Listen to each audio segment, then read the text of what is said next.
সবাই চায় ঘরটা একটু সবুজে ঘেরা থাকুক, আর ইনডোর প্লান্টের তুলনায় মানি প্লান্টের চেয়ে সহজ আর সুন্দর গাছ আর হয় না। হ্যালো এভরিওয়ান, আসসালামু আলাইকুম। আজকে আমি আপনাদের সাথে শেয়ার করব কিভাবে আমি ঘরে মাটি ছাড়াই মানি প্ল্যান্ট গাছ সংরক্ষণ করে থাকি, আর এগুলো অনেক দিন পর্যন্ত, প্রায় 6 মাস পর্যন্ত টিকে থাকে। আর একটা টব থেকে আমি কিভাবে প্রায় 17-18টা টব বানিয়েছি। আমার বারান্দায় ম্যাক্সিমাম গাছগুলোই মানি প্ল্যান্টের গাছ। এই যে দেখতে পাচ্ছেন এই জারটা, এই জারে আমি এই গাছগুলোকে প্রায় 6 মাস আগে রেখেছিলাম। তো এখন খুলে নিচ্ছি, গাছের গোড়ায় শিকড় গজিয়েছে। এখন হচ্ছে এগুলোকে আমি মাটিতে রাখবো, আবার নতুন করে এখানে মানি প্ল্যান্ট দিব। এখানে কিভাবে দিব এটা আমি পরে দেখাচ্ছি। আগে এই গাছগুলোকে আমি লাগিয়ে নিই। এক্সট্রা যে শিকড়গুলো আছে সেগুলোকে আমি কেটে ছেটে নিচের শিকড়গুলোকে রেখে গাছগুলো আমি লাগিয়ে দিয়েছি টবে। এই টবগুলোকে আমি ছোট দেখে নিয়েছি, কারণ এগুলোকে আমি জানালার বাইরে রাখবো। জানালার গ্রিলের পাশ দিয়ে বের করা যায় না বড় টবগুলো, তাই এগুলোকে আমি ছোট নিয়েছি।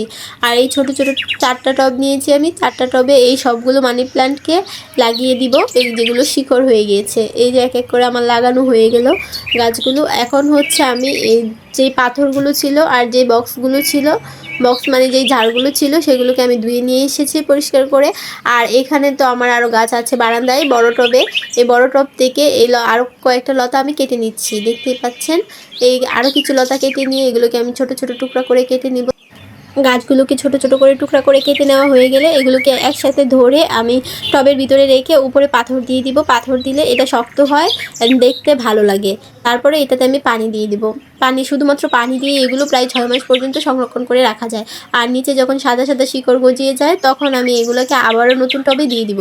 এভাবেই মূলত আমি অনেকগুলো গাছ বানিয়েছি, অনেকগুলো টব বানিয়েছি একটা টব থেকে। সবগুলো গাছ লাগানো প্রায় আমার কমপ্লিট হয়ে গিয়েছে। তো এখন এগুলোকে এগুলোর জায়গায় নিয়ে রেখে আসবো। পাথরের গাছগুলোকে আমি ভেতরে রাখবো বাসার, আর ওইগুলোকে আমি বাসার বাইরে জানালার পাশে বারান্দায় রাখবো। তো রাখতে নিয়ে যাচ্ছিলাম, হঠাৎ করে এই জায়গাটা চোখে পড়লো। এখানে রেখে একটা ছবি তোলার জন্য রাখলাম। তারপরে ছবি তুলতে গিয়ে দেখলাম এখানেই ভালো লাগছে। তো আপাতত এগুলোকে আমি এখানেই রেখেছি আর সরাইনি। পরে আবার ওগুলোকে এগুলোর জায়গায় নিয়ে রেখে দিব। আপাতত এখানেই থাকলো। তো এই ছিল আমার আজকে এই ভিডিওটি কেমন লেগেছে আপনাদের কাছে অবশ্যই কমেন্ট করে জানাবেন। আর ভিডিও যদি ভালো লাগে অবশ্যই লাইক করে দিবেন। আজকের মতো এখানেই বিদায় নিচ্ছি। আল্লাহ হাফেজ।